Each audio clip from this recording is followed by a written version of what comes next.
Hey, welcome back to Paradigm Sherpas, the channel where we meet with guests who help us consider new paradigms of thinking and being. I'm honored to welcome today's Paradigm Sherpa, Dave Decamp. Dave is an award-winning journalist, and he's the news editor at antiwar.com. While being anti-war is not a new paradigm, it's a paradigm that desperately needs renewal within the American consciousness, and Dave is here to help us get back on track. Today we're going to talk about the military-industrial complex, a lesser-known war in Yemen, and the absolute catastrophe taking place today in Gaza. Dave's also going to help us understand what we can do as everyday citizens to contribute to taking a stand against the war machine. And without further ado, I'm honored to kick it over to Dave, let him introduce himself, and get us started with an understanding of his efforts at antiwar.com. Enjoy. Yeah, so antiwar.com is a very cool project, and I'm very happy to be involved with it. It's actually a very old website. It was started in 1995 by my boss, Eric Garris, and his friend, Justin Raimondo, who was the columnist for many years, really the one who made antiwar.com popular and what it is today. Unfortunately, he passed away in 2019 after fighting cancer, but basically they sort of became big. They're just a little background on them. They're both like lifelong hardcore libertarian guys that were always very involved in politics, and they started this website, and it kind of turned into like a news site, because that's just, if you're online and you're anti-war and you're trying to spread a message, that's kind of what it turns into, is uh covering the news from your anti-war perspective, trying to fight all the propaganda campaigns and everything. So that's what they ended up focusing on. And Justin, again, he was writing very prolifically in his column, and they started the news coverage in the early 2000s, really during when the Iraq War and all that was happening. They started this news section that at the time Jason Ditz was in charge of. And I started writing for antiwar.com in 2018, 2019. I was just submitting articles to them, and they liked what I was writing. So, I ended up doing it more. And then I eventually took over in the news section. So basically what I do is I sort through like hundreds of news stories every day, related to U.S. foreign policy. And I write a few articles every day summarizing certain pieces, the stuff that's important.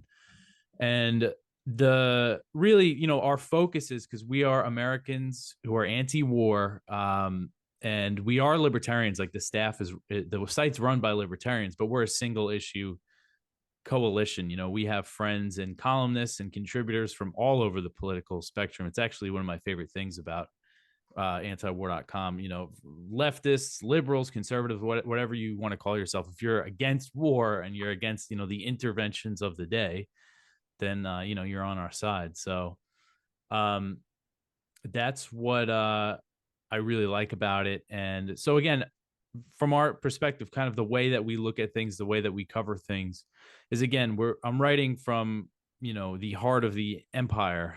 I live in the US, so I'm critical of my own government's involvement overseas, and that's what we focus on covering and opposing, because that's again, it's our responsibility as Americans who live under this government and pay taxes and everything.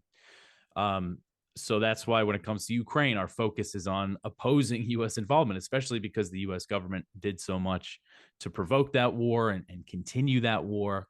And of course, the risk of nuclear war is so big. It's one of the reasons why it's so crazy. But just to let people know where we're coming from, because we often get accused of being pro-Russia or whatever, but because we're focused on opposing, U.S. support for Ukraine. And lately, we've been so much focused on what's happening in Gaza, of course, because that's another thing that's being entirely funded and supported by the U.S. government, the Israeli campaign there. And then I try to focus on hotspots all around the world that the common theme is that the U.S. government's involved there in some way. And we're opposed to war, and we're also opposed to all the things that lead up to war, like economic sanctions. And so we cover things like that.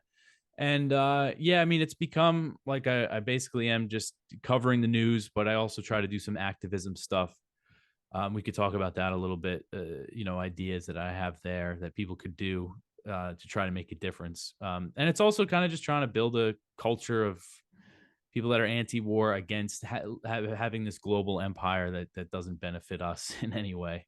But yeah, that's what we're about. No, that's a perfect summary, and it's absolutely comical to me that people would accuse an anti-war effort such as your group here as being like a pro-Russian thing. First of all, what's more American than criticizing your own government? That's how we hold people accountable. I want to share a couple thoughts, and I do want to get into kind of some of the contemporary conflicts, and I especially would love for you to share later about how you think other people can help, because I mean that's part of the reason I want to talk to you. I think this effort is so admirable, and I think there's a lot of people who feel maybe paralyzed a little about what can I do, me, small individual, to kind of stop this big giant war machine. So first and foremost, I want to say congratulations, because your efforts are noticed, and you were just recently a recipient of the Pierre Sprey Award for defense reporting. And for people who don't know what that is, it's an award that's put out by Ben and Jerry's co-founder Ben Cohen for clear and courageous thinking, and analysis that exposes the military-industrial complex. So, first off, congrats on doing that. Thanks.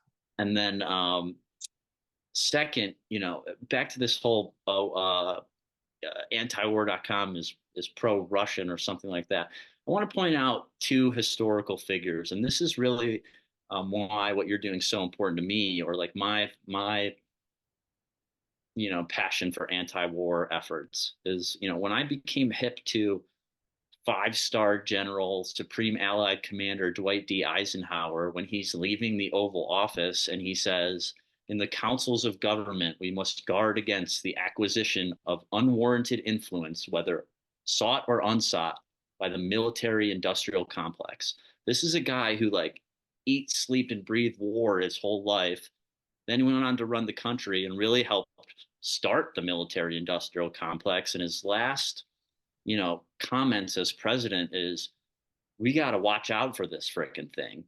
And then, to add to it, another great American, two-time Medal of Honor recipient, Smedley Butler, a World War I general, he said that war is a racket. He basically spent his entire career as a henchman for Wall Street, the bankers, big business. I think he actually said that, looking back, or here's the quote, looking back on it, I feel that I could have given Al Capone a few hints. The best he could do was operate his racket in 3 districts, and I operated on 3 continents. So, two Americans who dedicated their life to protecting this country, or, certainly thought so, warning us about this giant machine that's in place that, like you said, is operating everywhere and spreading its tentacles out and really not, doing good for the world, right? So this leads that comment and story leads me into this next question I have for you. It's how did you go from, being a regular citizen that kind of consumes the news to, looking probably outside of mainstream news, because like you said, there's a lot of propaganda out there, to deciding to contribute and write the news and be a part of the news? Like what's that journey look like for you? Well, yeah, so I haven't been doing it very long. Like I said, I first started submitting articles in like 2018, and then 2019 was when antiwar.com started publishing stuff. For me, there was a few aspects to how I ended up there. And, I was always anti-war. I was in high school during the Bush years, and it was just a natural position of mine. Even though at the time I wanted to join the military, but I ended up not doing it. Big part of the reason why was because of the war in Iraq. Mhm. And I knew, so I always kind of had that instinct. And in kind of my mid 20s, I guess it was actually really around the 2016 election, because I remember everybody just freaking out about everything. Like it was just such a crazy time in the country. but it felt like both sides weren't really going after, you know, Hillary for her. It wasn't necessarily her warmongering that everybody was going after. Of course, there's a lot related to the whole Benghazi thing, but when it comes to really her like pushing for the war in Libya, which I always thought was one of the worst things, you know, she's ever done. It was Obama was hesitant to do it, and Hillary really pushed her. The Pentagon didn't want to do it, but it was Clinton and a few others that made that happen. Of course, Obama has a responsibility because he was the commander in chief, but you know, if she wasn't pushing it, that disaster might not have happened. And then when it came to Trump, so Trump, I think, did some good things in one sense. He basically made it okay for Republicans and people in this country on the right to be anti-war, to kind of speak against the war in Iraq, and that's really transformed over the past few years. Like the political dynamics have really shifted a lot. But at the same time, when he was on the campaign, he was saying, you know, I'm going to bomb the terrorists and their families, and I'm going to ramp up all these airstrikes. And then when he came in 2017, Obama left him war in Afghanistan, Syria, Yemen, Iraq, you know, just all over the place. And he ramped up all the airstrikes, and nobody noticed. Nobody covered it. It was all just this nonsense, you know, Russiagate, and just like the kind of liberal media, like all the critiques of Trump had nothing to do with the fact that he was killing all these people, innocent people.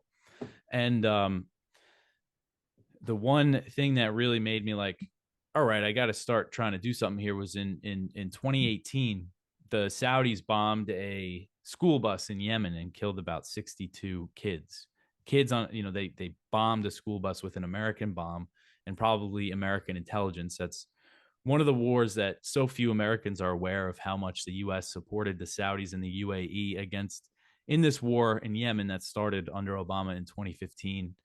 Just brutal war, you know, on par with what's happening in Gaza today. There was a blockade that caused mass starvation. They purposely bombed food supply and all sorts of other civilian infrastructure. And that was the thing. I was like, all right, I just get my anger and frustration out. And that's really when I started writing. And I always wanted to be a writer. So I kind of just naturally went to that. And at the time I had a good job. I was living in New York at the time, working on the Staten Island ferry, and it was a city job. So I had a 4-day work week. So I had a lot of time on my hands to write. And I was lucky to have that, because when it comes to, you know, antiwar.com and other independent news sites, they're always, you know, looking for money, and we don't have big budget, you know, much money to spare. So I was able to volunteer to do it, you know, without asking for money for a while. And I really put a lot of time into it. And then it ended up turning into a job. And then we moved out of New York during COVID down here to Virginia and bought this house out in the country. So, yeah, that's really, you know, what led me there. Of course, there's a lot of other things, you know, but that's kind of the main path that I went on. So you really reached kind of a tipping point personally, where you were just sick of this bullshit, for lack of a better expression, and you transmuted your frustration into writing, and that's what's got you here today. Yeah. And there was other, you know, I was trying other activism stuff, and there was just a few directions I tried to go in, and then writing is the one that stuck. So, God, I have so many questions. One thing that I'm really glad you brought up, though, that I think is important, among the many important things you mentioned, was the lack of awareness among most Americans, and candidly myself for a long time, about what's going on in Yemen, and has been for years. I just want to share a quick story, maybe if you can help elaborate on Yemen a little bit.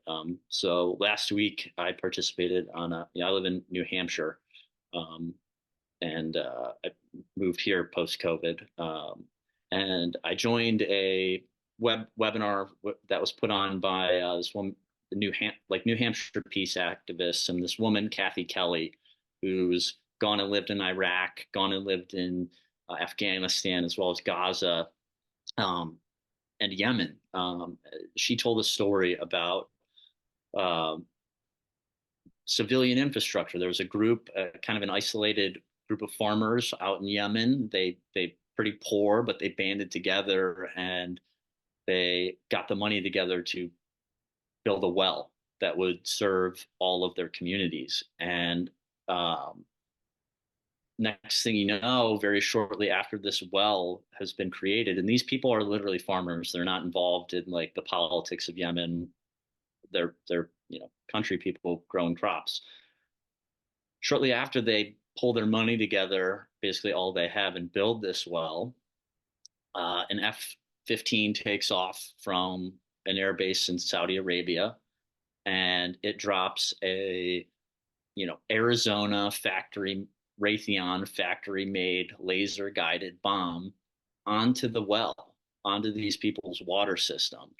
And she talked about the story of basically following the journey of that laser guided bomb from being built in Arizona at, it's Raytheon, but now they go by RTX, to, that arriving in Saudi Arabia, courtesy of the US, right? Like Saudi Arabia gets their weapons from us. And then actually feeling the shrapnel in the cheekbone of one of the farmers, where that Raytheon bomb was still, piece of it still embedded in his face.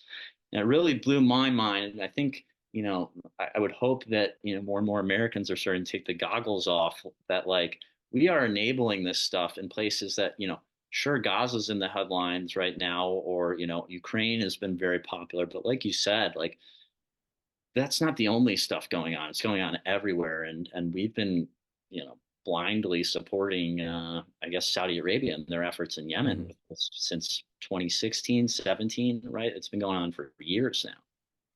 Yeah, it really started in 2015. That's when they intervened. And the thing about Yemen, it's not just a matter of selling them those bombs. It's also, the F-15 that took off is maintained by the U.S. Pentagon, by Pentagon contractors. They couldn't maintain their Air Force without that. Intelligence for missile strikes and things like that also provided by the U.S. For a long time. The U.S. was actually refueling the Saudi jets that were bombing Yemen.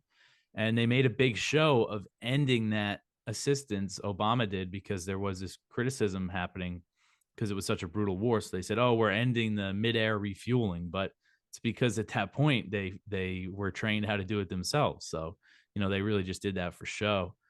But yeah, Yemen's such a big one. And again, this is something that really drove me, because nobody knew about it. Like nobody I knew when I learned about it, nobody like I knew in my real life knew about it, like at all.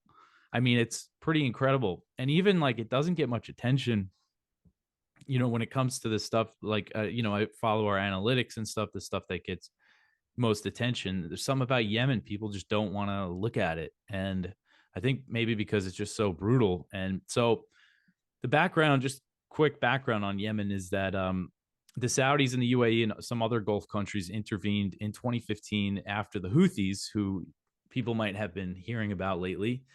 They took power in the Yemeni capital of Sana'a, and the Saudis wanted them out of there, and the U.S. backed this brutal war against them.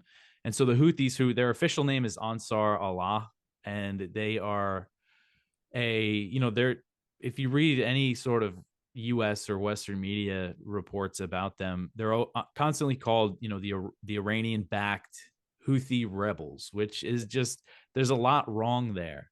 Calling them rebels isn't right, because they've controlled the capital. And if you look at a map of the territory that they control in Yemen, you might say, oh, that's just a small portion of Yemen. But they control basically the northwestern part on the Red Sea. And that's where about 80% of the population lives. So the eastern parts of Yemen that they don't control are mostly desert. And Yemen used to be two countries. It was North and South Yemen until 1990. It became one country. So they control most of what was North Yemen. And so calling them rebels isn't right. They're basically the governing power in that part of Yemen. And the idea that they're Iranian backed, they are politically aligned with Iran. That's true. But they're kind of painted as an Iranian proxy that wouldn't exist without Iran, which is just completely false. They're a sect of Shia Islam known as Zaidi, Shia, which is a little different from the Shiite Muslims in Iran. But they're from that area of North Yemen. Zaidi Shia imams ruled that area of North Yemen for 1,000 years until the 1960s. So, and they started as a movement called the Believing Youth, and they were basically kind of a Zaidi Shia revival because they were being suppressed. And that's what they grew out of, and they became a political force in the 90s. They fought some border wars with the not border war. They were up by the border, the Saudi border, and they fought some wars with the Yemeni government that was, basically a U.S. Saudi puppet government. So that's part of the reason why the Saudis wanted them out of there after they took over. But it's just, this is just an example of one of those things. It's something that they constantly insert in there. You see it in headlines, the Iran backed. So the assumption, the way people start to think about it is that it's Iran. It's all this is all happening because of Iran, which just isn't true at all. Like Hezbollah and the Iraqi Shia militias are much more. They act independently as well, but they're much more kind of aligned. They're much more closer to Iran. The Houthis are really their own thing, and they probably do receive some weapons from Iran. We don't really know the extent of it. As far as I understand it, their missiles and drones, Iran like helped them build, like with blueprints and stuff, because there's a blockade on Yemen, so it's tough for them to get weapons there. But Iran, they deny that they arm them, but I'm sure they do to some extent. But so it's just one of the big. But they're mischaracterized as a small proxy that is totally subservient and taking orders from Iran, right? Like it's just a total mischaracterization of who they are and their historical ties to the land. Exactly. Yeah. They're a homegrown movement, and they and now we're in this new war against them. And this is another thing. I mean, the US has bombed Yemen like a few hundred times now. Like when it comes to the number of actual airstrikes and missile strikes it's launched this year.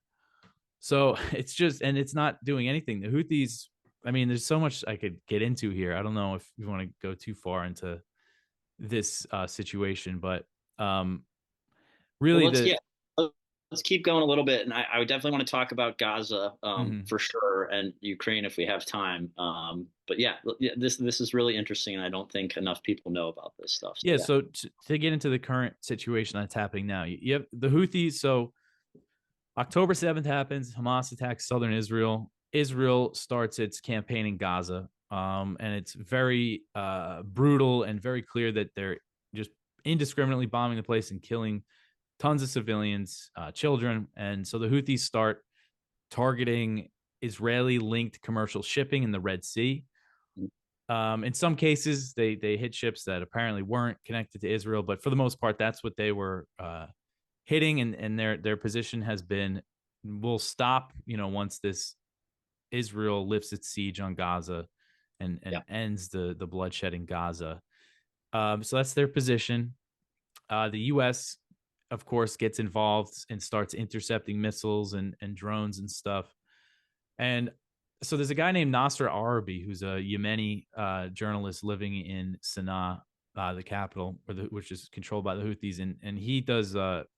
He gets interviewed by Scott Horton a lot, who's our editorial director at antiwar.com. He has a very popular podcast. He's written a lot of books. But anyway, so before the U.S. started bombing Yemen again this past January, Arabi basically said he thought the Houthis were trying to provoke the U.S. to bomb them because the Houthis are trying to make a name for themselves. Right now there's no Arab countries sticking up for the Palestinians, really. Right. So they're the ones taking action, and he thought it was obvious because they can handle a bombing campaign. I mean, this war that the U.S. backed against them was really brutal. There was a ground campaign, really heavy bombing campaign, blockade, and the Houthis only became more powerful. So they're a group that kind of thrives in war, and no matter how much the civilians are suffering, they're able to they can handle it basically. And when it happened, when Biden started bombing them directly in Yemen, there was a few incidents where they sank a Houthi boat in the Red Sea. But when Biden started bombing them, their leader, who I'm forgetting his first name, but his family name is Al Houthi. That's the family name. And again, the official name is Ansar Allah. He said, "Oh, it's a blessing to be in direct confrontation with the U.S." So it's clear that they're not going to back down. And since the U.S. started bombing them, things have only escalated, and now they're targeting American and British commercial shipping. They've only been launching more attacks when the purpose of this bombing campaign is to stop them. And they just keep going. They just keep digging in. And it's real like kind of an encapsulation of U.S. foreign policy. Biden actually said at one point, he was asked, "Do you think the airstrikes in Yemen are working?" And he said, "Working as in the Houthis are stopping their attacks? No, but we're going to continue them anyway." It's like he actually said that. And it just goes to show what a disaster. They always choose escalation. They always go into these wars without having an end game. That's really a big thing, a pattern that you see in all these conflicts that the U.S. is involved in. There's no end game, and they end up being these endless conflicts. And this is sort of a new U.S. war in Yemen. The U.S. had a very pretty high intensity drone war in Yemen against Al Qaeda that killed a lot of civilians. And then they get back the Saudi war against the Houthis. That's been on pause basically since 2022. There's been a ceasefire between the Saudis and the Houthis. And now you have this new U.S. war where they're fighting directly against the Houthis, who, by the way, are enemies of Al Qaeda. And the U.S. was cooperating with the Houthis against Al Qaeda in 2015, right before backing the Saudis against the Houthis. So it's just, it just shows what a mess it all is. It's such a mess, and it's a mess because it's disastrous foreign policy. It's crazy when you say what Biden said, like, is it working? Those, you know, forget how it's terrible foreign policy. Like, just for a second, like thinking about our national debt and how expensive it is to each sending those carelessly sending those expensive bombs, and like, oh yeah, it's not working, but we're just wasting money throwing it at them. And that's a terrible thing for me to say, is even focus on the money, but it's important too. Like, we're wasting so much money on top of just having terrible foreign policy as well that isn't getting results and isn't driving us towards peace. Sorry, that's just my 2 cents. Like, it drives me crazy. Yeah, no, and it is like, if you look at the amount of money the U.S. is spending firing these missiles to intercept these like really cheap drones and missiles that the Houthis are firing. I mean, it's really not adding up. The math is not in the US's favor. It's like a crazy amount of money that they're spending. Every missile costs like a few $1,000,000 that the US fires. Yeah, right. We're just, the empire is getting outsmarted by like really basic kind of warfare, right? Mm-hmm. Yeah. Well, this is a great introduction to Yemen and what's going on there, and the power players there. And I hope for everybody that'll watch this, that'll be a great kind of introductory lay of the land for them. I'm wondering though if maybe we could take a pivot over to Gaza, since technically a lot of what's going on with the Houthis is related to what's going on in Gaza. I see you and the rest of antiwar.com, posting about this, and rightfully so. For me, this whole like, I got hip to, I guess, the plight of the Palestinians when I was in college 15 plus years ago, where I was lucky enough to be taught a course by an Israeli Jew and a Palestinian whose family was exiled to Lebanon during the Nakba. And, they both instilled in me a real, sense of sadness and frustration, on behalf of the Palestinian people, who have just kind of been done dirty for 70 plus years now. And, I'm somebody who has tons of Jewish friends. I love the Jews, but I'm also able to differentiate between, what the state of Israel is and is doing versus, what Judaism as a religion is.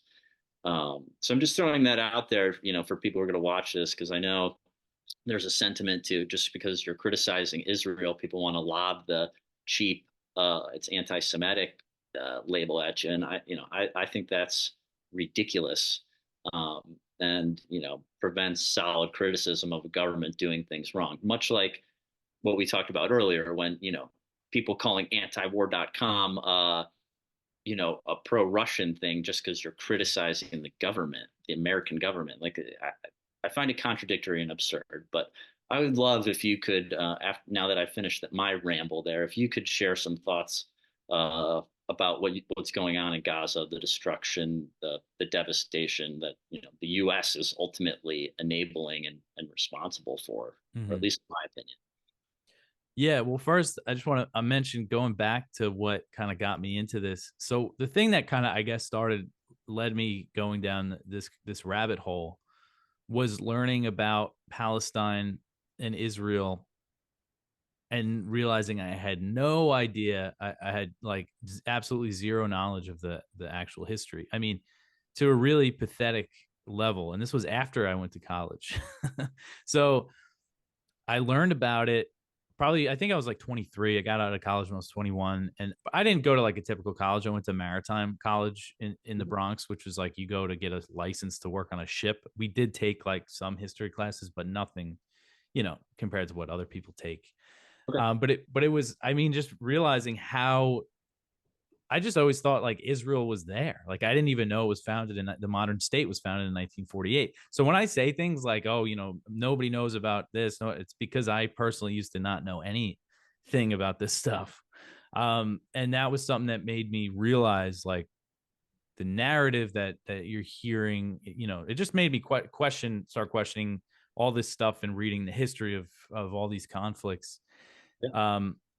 But when it comes to what's happening right now, I mean, there's a lot to say about just the brutality of it.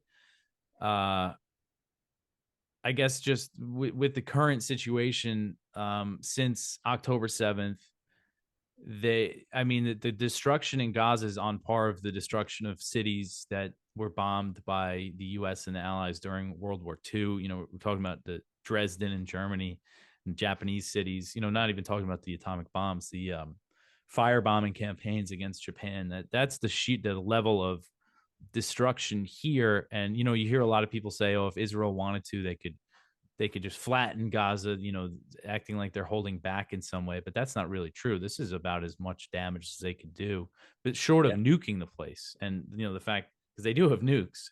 That's another thing when we talk about learning things that make you realize you're being fed a lot of lies, was learning that Israel has a secret nuclear weapons program that's not subject to any inspection. And Iran actually doesn't. Yeah. But anyway, so yeah, short of nuking it, this is about as much damage as they could have done to Gaza. And of course, with that, the huge civilian casualties. The numbers are right now, the official number being put out by Gaza's health ministry is almost 32,000 people killed since October.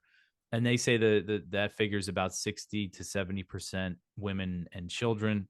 And this is not controversial. This is something at first Biden was trying to say that they were lying about the death toll.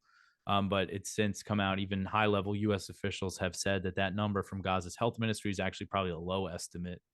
And that the death of women and children, it aligns with U.S. estimates. They think it's an accurate number, Mhm. but it actually is considered low because there's thousands of people who are missing, who are presumed to be dead under the rubble because they don't have real construction equipment in Gaza, so they can't dig everybody out. Right. Um, so I mean, yeah, it's just UNICEF said the other day that over 13,000 children have been killed in Gaza, and they've published some of the names. And you look at the number of kids aged 0, 1, 2.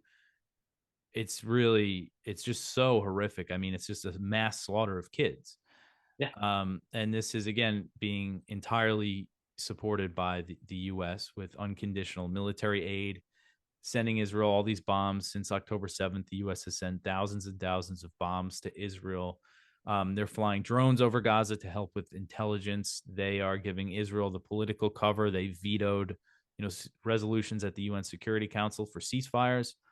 There's this new narrative that we're seeing.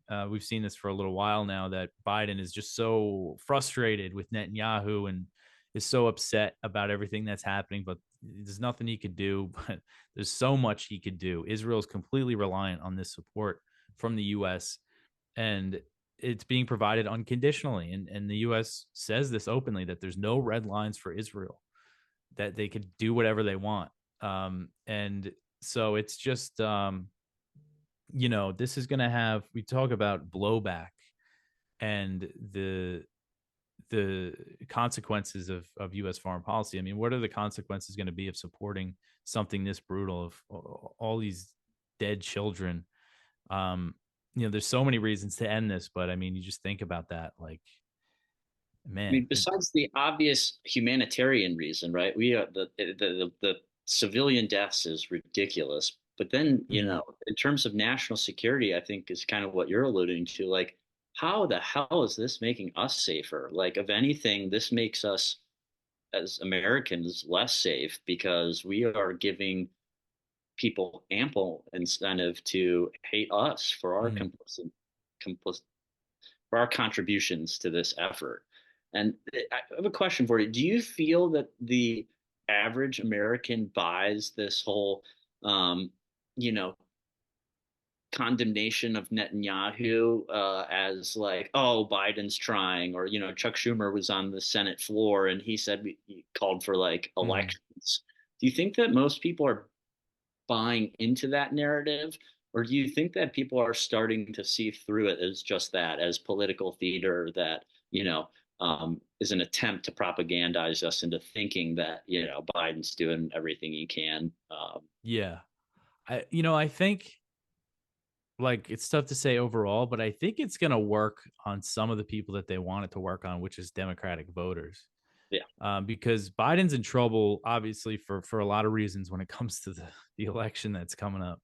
yeah, But there has been a real rebellion within the Democratic Party against this uh, him supporting what Israel's doing in Gaza. And I think a lot of it is genuine, and that there are people who really are aware of what's actually happening that aren't going to vote for him because of it. But I think there's probably also a segment that doesn't like it, but then if they see him saying those things, that might be enough for them to right. vote for him. But yeah, it's tough to get a gauge on what most people really think. If you see the polls, there's been consistent polling that most Americans have wanted a ceasefire, have wanted the U.S. to push for a permanent ceasefire in Gaza this whole time. And I think that's kind of the sense. And, when you ask people a question like that, because a lot of the polls it's just about how you phrase a question. Would you support a ceasefire in Gaza? Most people would be like, yeah, ceasefire. That would be an end to the killing. That would be good. But you ask that to the U.S. government, they have all these reasons why they're against it, um, and that goes for Gaza as well as Ukraine. I mean, they're fueling both of these wars with all this military aid, and right now, I mean, there's like some hostage deal negotiations going on, but there's no real end in sight to this right now. And another thing I didn't really get into was the starvation. Um, you know, Palestinians in Gaza are starting to starve to death already. At least a few dozen have. It's Yeah, mostly children that had some other kind of condition, couldn't get food, with the proper nutrients that they needed, or certain medicines, because there's this blockade. And it's so ridiculous. I mean, you look at what Biden is doing now. The U.S. is doing airdrops of aid into Gaza, and now they're building a pier off of Gaza to get more aid in, instead of just making Israel, end this thing and send in more trucks, let more aid trucks enter Gaza. I mean, that's the most efficient way to send it in. And they need, like, there's going to be excess mortality deaths. They're not in like at least as far as I'm aware, I think it's tough to tell. It's another thing we talk about the death toll. It's like the communications have really broken down in Gaza. Nobody's declared officially yet that it's a famine in Gaza, but it's getting close to that. And even right now, if everything's stopped, ceasefire, they would need a serious humanitarian effort to make sure there's not more excess mortality because of the conditions caused by this war and siege. Um, and the ultimate goal of the Israelis is to push the Palestinians out and just be done with them. That's very clear. Of the Israeli government wants to do that. There's been leaks that say that the best case scenario would be to kick all 2.3 million Palestinians into Egypt. Egypt isn't going to let that happen, though they're preparing for some influx of refugees. But and they're actually doing this. They actually are taking over some of the territory as we speak by creating what they call this like buffer zone around the Israeli border on Gaza. I wrote a story about it yesterday that they're basically clearing like a 1 kilometer wide area along the whole border, um, demolishing all the buildings and agricultural land that's there, calling it a buffer zone, saying that they need it to prevent a future October 7th attack. But according to an analysis from an Israeli university, when that's done, that's going to take 16% of the territory of Gaza, which is a big chunk. So that's another thing. Biden says they're against anything that will shrink Gaza's territory, and but this is happening right now.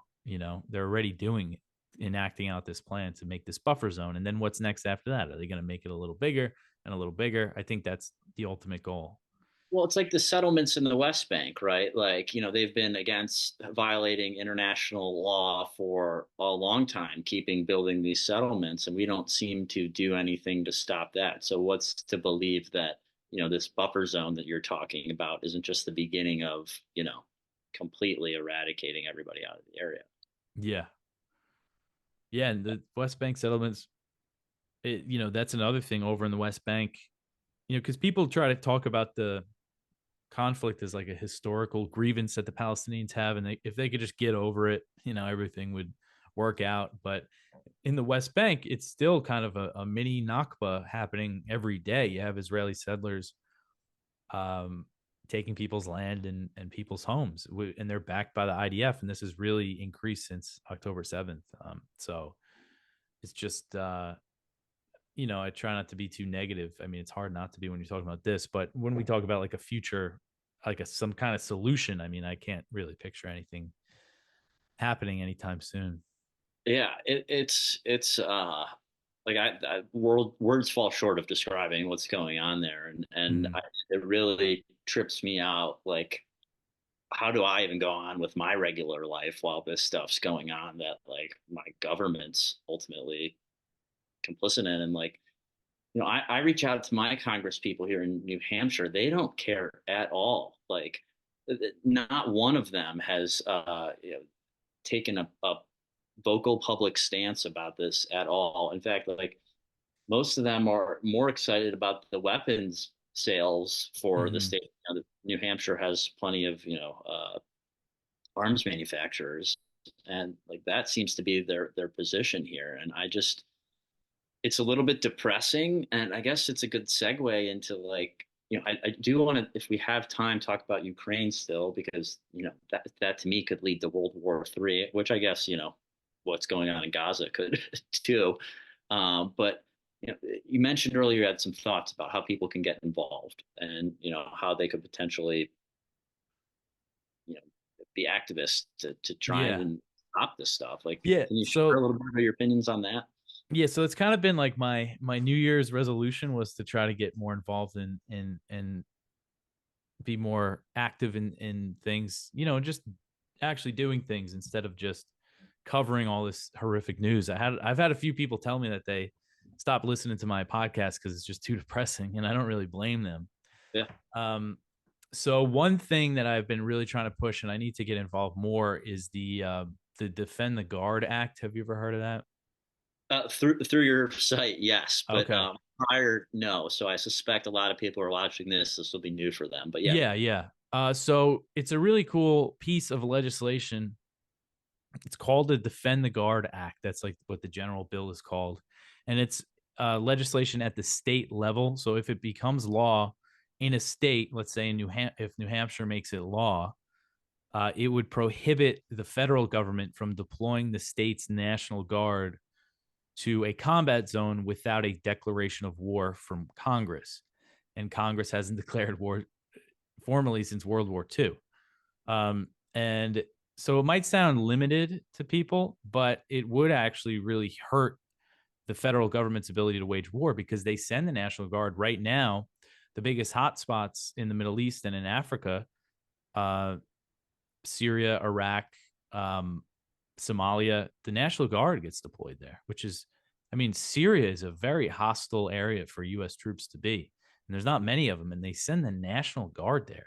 I mean, it's really crazy. And I knew someone in the National Guard who was just in Somalia. You know, their mission is training. It's not, they're not out there fighting. But Al Shabaab, who the U.S. is fighting against in Somalia, they've carried out some pretty big attacks on military bases. So, you know, they're sending the National Guard to these wars, and I think it's got like teeth to it. This thing, if a state makes it law, and I know that people involved in it, and they're very serious, and they have very limited resources, but they're doing a lot with very little.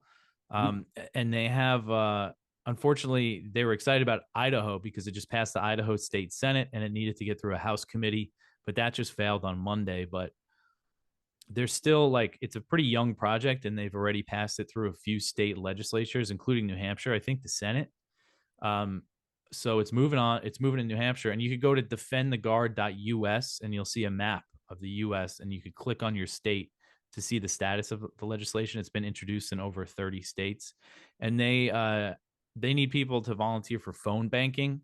And basically what they do is before the vote, they call the state representatives and like just bombard them with phone calls, make it, you know, it's like a real grassroots effort to just, because if they don't do that, what happens, the federal government does not like these laws, so they send the generals down. So all these big generals show up and tell them, if you pass this, you know, you're going to lose your state's National Guard funding, which isn't true. That's not something that they could just do. That Congress would have to do that. That just wouldn't happen. No, that would be politically very unpopular to take away a state's National Guard funding. But so to counteract that, they need these people to be hounded essentially by people to tell them to support the bill.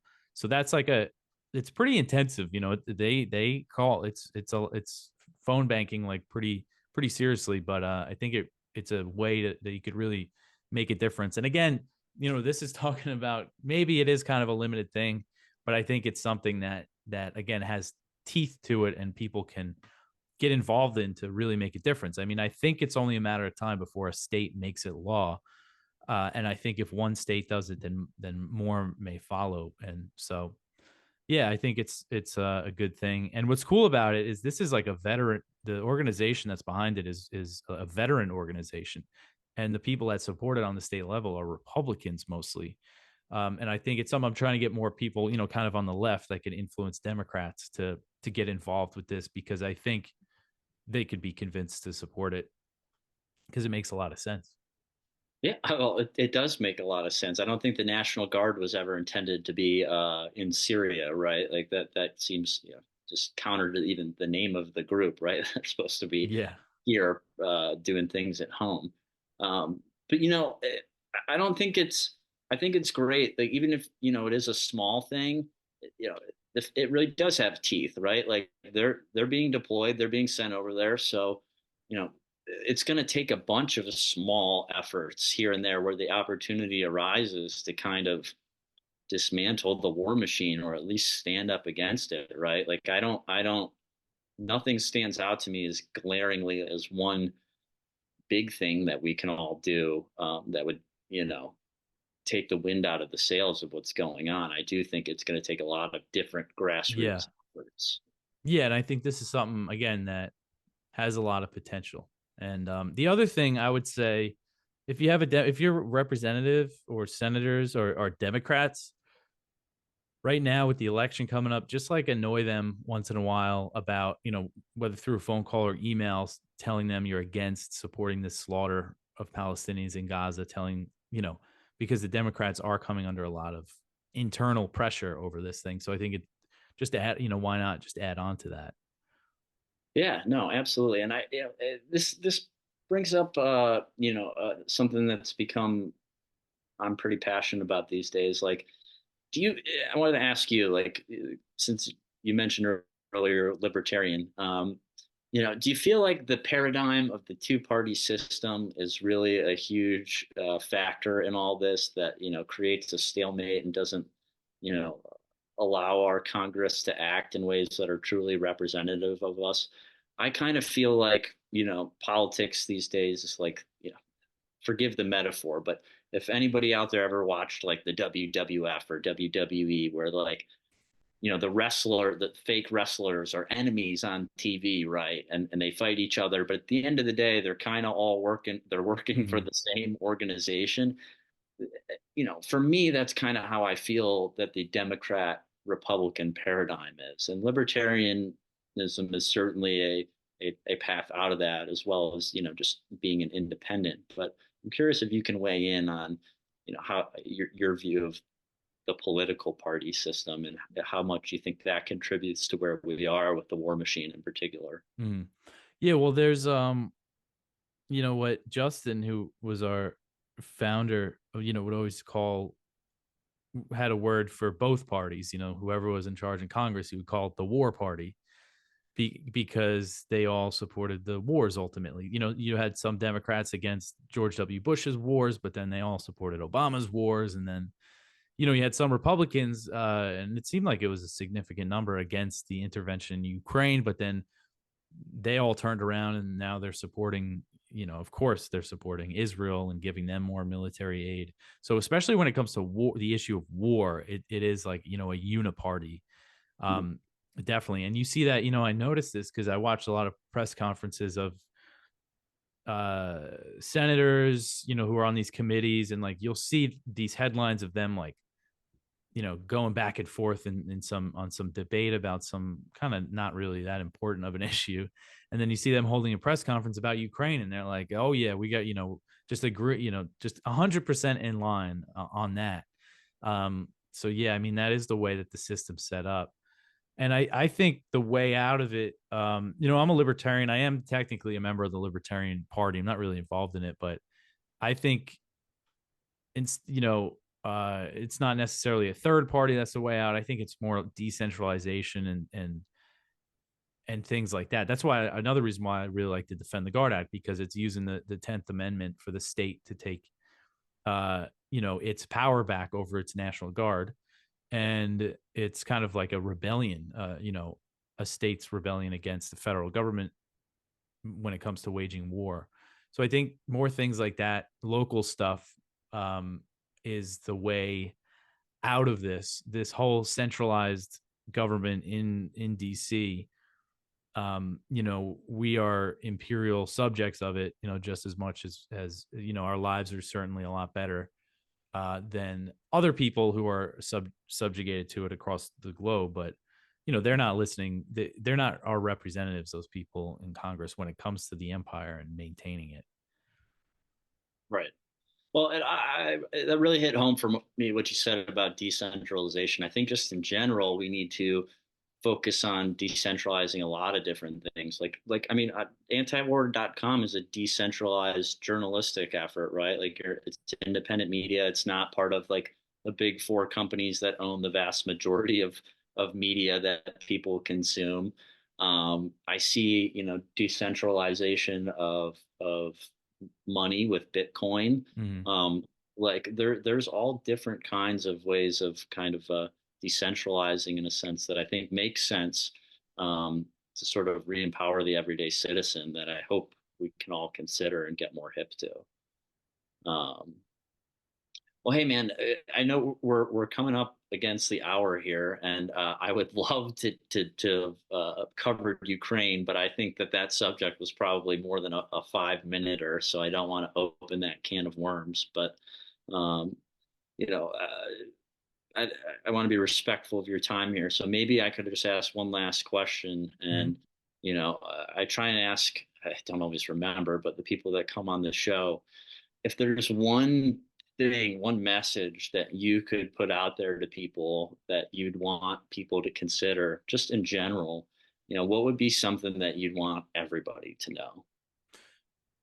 Yeah, I mean, when it comes to this stuff, this is my thing that I focus on is I'm a single issue person. It's the most effective way I am at this issue when it comes to wars, foreign policy, the empire. It's the only thing I'm really, I think, effective at getting through to people. So it's going to be related to that. And I Mhm. would say the thing that like we need to build and this idea, we need to reject this idea kind of that really sprung up with the neoconservatives, during the Bush years of kind of it's the US's duty to spread democracy. When we look at situations like Taiwan and China, a lot of people think, oh yeah, of course we should help Taiwan against China, but it's like, we're not the ones that will be helping them, and you have to look at the reality of the situation, and like all this stuff that we're talking about, the people that are supporting the slaughter of Palestinians, the people that are supporting these horrific wars in Yemen, they're the ones that'll be, steering this policy and bringing death and destruction to Taiwan, just like they did these other places. This idea that it's our role, that the U.S. government should be going out there helping people. We need to get rid of that idea in our heads, because there's a lot when it comes to, talking about decentralization and shrinking the size of the empire. There's so much that our government can do. The most effective way it could help people is by getting less involved in certain things around the world, and that's what we should be focused on. And it's actually, again, going back to how I got here. I'm Catholic. I was raised Catholic. I just recently returned to the Catholic Church, but I was raised, to care about poor people around the world. We always, donated money to them, and I had a cousin who was always overseas working and trying to help people, and like, so I kind of grew up with this idea of caring about, thinking that we should be trying to help people that are much less fortunate than us. And when I started trying to figure out how I could help in that way, there was a few avenues I looked at, and it was by kind of studying these things that I realized like how much of this stuff is caused by the U.S. government's wars and interventions over the years. A lot of these horrific situations like Yemen, and other places, and just the millions of people that have been killed in Southeast Asia by our government, and through economic warfare and bombs and just all this stuff. So I think that's kind of the focus that we need to have is how to stop this destruction before we start thinking about how to help people. So don't help. That's the way we can help. Yeah. Get the hell out of people's way in their Don't, lives. we can do our own thing as individuals and, charity organizations, because that's not going to involve bombs and stuff. But yeah, don't rely don't look to our government to go help people overseas. Yeah, their form of help is not helpful at all. Mm-hmm. Well, that's a great message, Dave, and probably a great way for us to wrap. So I just want to end by saying, first of all, thank you for being an advocate for, the anti-war movement and aggregating all this news so people like myself and others can be informed of what's going on. I think it really does help people sort of pull back the blinders, see through the propaganda, and be truly informed so that we can, figure out ways to contribute. And I will tell everybody who's watching to go to antiwar.com, follow Dave on Twitter or X. I'll put the links to like how to, follow your content in the subscription or the description area for the YouTube post. And then I'll try and provide any other relevant links that we talked about here as well, just so that people can find you, follow you, and support the cause, because we need all the people kind of in this that we can to help bring some peace to the world. So done rambling, but Dave, thank you for everything, and thanks for jumping on today. It was really awesome catching up and learning from you. Yeah, thanks. I appreciate you having me on.